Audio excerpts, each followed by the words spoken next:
Hi guys, আজকে তো সকাল থেকে কোনো ভিডিও করতে পারিনি, তবে এই বাচ্চাটাকে আজকে পার্ক সার্কাস থেকে হসপিটাল থেকে নিয়ে আসলাম বাড়িতে। ও অ্যাডমিট ছিল 11 দিন।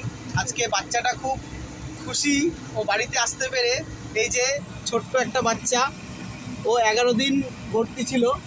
তো তোমরা ঠাকুরের কাছে প্রে করো যেন বাচ্চাটা খুব তাড়াতাড়ি সুস্থ হয়ে উঠুক, এটা ঠাকুরের কাছে কামনা করো, আমরাও কামনা করি। এই যে বাচ্চাটা দেখো, হাই করে দে কাকাই। আর এই যে দিদি, আর এই ভালো গান শুনতে শুনতে আর ভালো ড্রাইভিং করে, ভালোভাবেই আসলাম। আর এই যে কাকুকেও নিয়ে এলাম সাথে।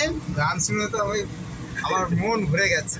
দারুণ দারুণ দারুণ। কোনো অসুবিধা হয়নি তো? না, কোনো অসুবিধা নেই। কোনো অসুবিধা হয়নি তো? খুব ভালোভাবে ঠিক আছে, থ্যাংক ইউ গাইজ। তোমরা সবাই ভালো থাকো, সুস্থ থাকো। আর ভালো তো সুস্থ তো অবশ্যই থাকতে হবে, তার কারণ চ্যানেলটাকে তো সাবস্ক্রাইব তো আপনাদেরই করতে হবে। এর জন্য ভালো এবং সুস্থ আরও বেশি বেশি করে থাকো।